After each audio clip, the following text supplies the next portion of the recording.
What can you tell us about the search this morning and finding this woman's body?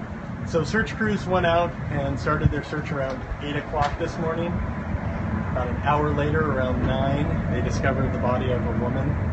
She was found in the woods about 100 yards away from the original crash scene on Monday night. Can you talk about their tactics this morning versus last night and how they were able to locate this body, the area, current area? So the area is heavily wooded, overgrown in some parts. So last night, obviously, with the hours of darkness, it's difficult to search that area. They had better luck today. Was canine units who found her?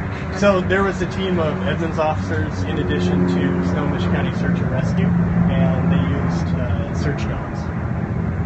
So the incident, the hit and run incident happened on the 29th. Yes. And in the press release it had said that officers made an attempt to contact this woman but couldn't reach her. And there was a lapse in time until her family reported her missing. So can you talk about that a little bit? And what efforts were made to contact this woman or her family? Why was there such a lapse in time? So the initial call came to us as a hit and run that had occurred on Monday. Officers attempted by various means to get in touch with her and were unable to successfully reach her during that shift. And it wasn't until Wednesday that family reported her as a missing person. So I guess then when they weren't able to reach her, it was just kind of case closed at that point until the family contacted, or how? Because it seems like it's a hit and run that. Correct, and that's what we were investigating, was a hit and run collision. So we made attempts to get in touch with the person to find out if the owner of the car was driving or if they had just lent their car to somebody. So we were unsure at that point in time. That would require additional follow-up later, potentially to go out and try and recontact, but there was nothing that came out of that investigation that would lead us to believe that this is the outcome that would happen. Was family at the scene this morning when the searchers found the body? No, we notified family later.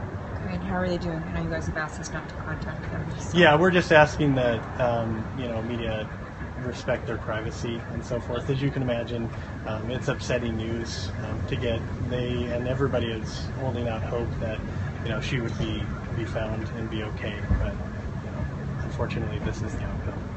Have you learned anything more about the circumstances as to how she ended up in this area, the hit and run? So we're not sure, exactly what she was doing there at that moment in time. She did live in that area before, many years ago. So we're not sure of the exact circumstances as far as that goes. It's important. We want to get the message out that this is in no way related to the previous Mount Lake Terrace incident. We've heard a lot of comments about that, and we have nothing at this point to show that she ended up in the woods by anything other than her own means. Basically, she walked out there.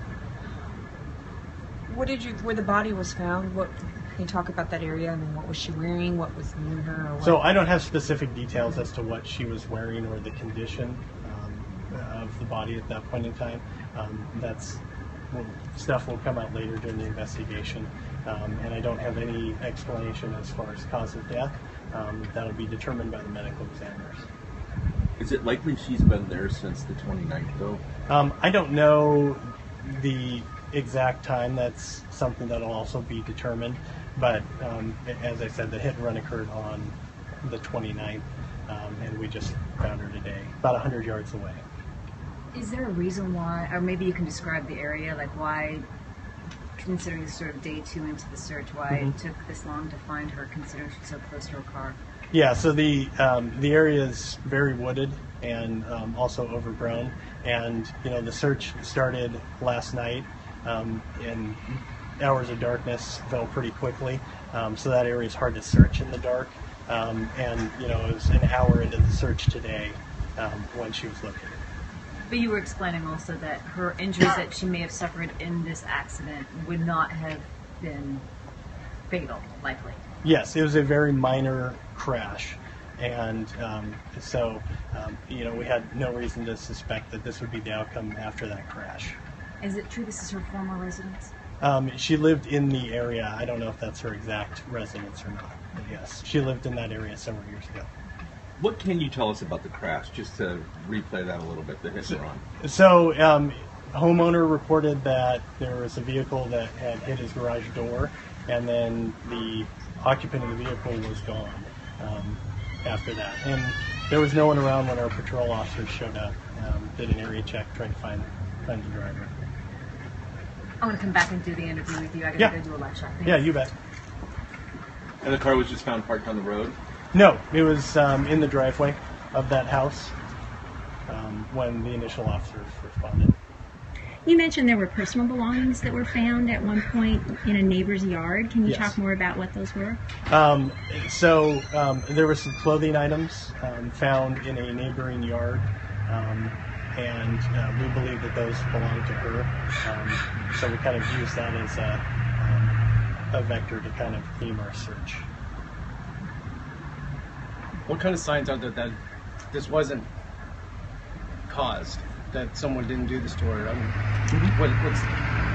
Yeah, so like I said, we have no evidence at this point that anybody else was involved, if there was anyone there other than she walked off after this collision into the woods.